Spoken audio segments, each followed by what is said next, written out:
Hello, my name's Lesley Atherton, and this is a short story of mine called Sleep Acrobat. His body shifted against hers. He broke wind and twitched a little. It was waking up time, and far too early. "Darren," she whispered, quietly, but loudly enough for him to hear, she hoped. "Go back to sleep." He ignored her and began to rouse still further, her hand being unable to keep him down. Oh God, she thought. It was that time again, that time of fumbling and noises, shifting around the bed, as if explosions were being detonated under his buttocks, and eventually it would climax in a goofy-faced expression as he fell back to sleep. The problem was that once Darren got started on this particular ritual, he could be at it for hours. There was no point either of them remaining horizontal now. She poked him in the face. "Darren, wake up." "Make up your mind, woman. Go back to sleep. Wake up," he grumbled. She grumbled back. "Darren, wake up. You're doing your sleep acrobatics again." Darren sat upright. "I do not do sleep acrobatics, Diane. You've got that wrong." Diane reached over to switch her bedside light on. She knew Darren would not do the same. "Sleep acrobatics," she reiterated. "Bloody ridiculous." 2 weeks ago, Diane had purchased a video camera and set it up in the bedroom. It was action-motivated, but it wasn't intended for any kind of sexual adventures. The camera's motion sensors switched it on whenever Darren moved. That meant it was on for most of the night, as Darren was far more active asleep than awake.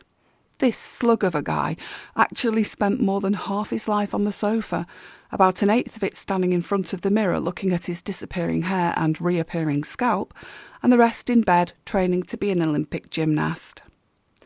Use of the camera had not been a success the first few nights, and Diane had realised it almost immediately. She'd tried the camera's further programmes and modifications, but it was either too sensitive and picked up every twitch and fart, or it wasn't sensitive enough, not even switching on when Diane had her eye blackened by her husband's energetic elbow.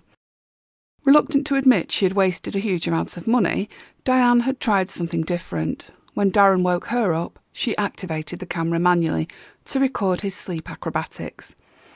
Alas, she'd found the controls confusing, and the camera had not done what she wanted for 5 nights running, leaving Darren's nocturnal activity unlogged once again. She was close to giving up on the damn thing and buying him a huge hamster wheel.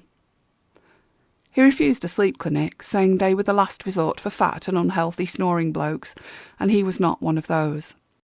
He refused a camera taping all night because, well, just in case, you know. Diane knew. It didn't matter to her. The chances of, were minimal. She was barely getting enough sleep to facilitate the barest of functions, never mind the extras. Darren had also refused hypnosis, EFT, positive thinking, massage, essential oils, chamomile tea and knockout pills. Diane, sleeping in the spare bed, seemed their only solution until she had thought further about a man-sized hamster wheel and had the inspired idea of installing a multi-gym next to his side of the bed. When he started to wiggle and twitch, she would wake him just a little and lead him gently by the hand to the machine. Then, as he cycled and rode, she could fall back to sleep with a happy heart. She'd tried it for 2 nights already. She pushed him out of bed now, him being fully awake and potentially frisky, and put him on the machine, asking him to cycle a few miles before he came back next to her. Diane settled. The whirring and clanking of the machine was comforting in a way that Darren's usual movements definitely weren't. She needed sleep, as we all do, so the strength she needed for work and organising the kids would have to be pulled out of the ether.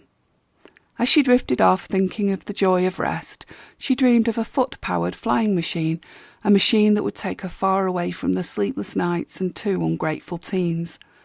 And then, opening her eyes, she saw the bicycle part of Darren's multi-gym gracefully unscrew the bolts that attached its component to the rest of the apparatus frame as Darren piloted the bike out of the window.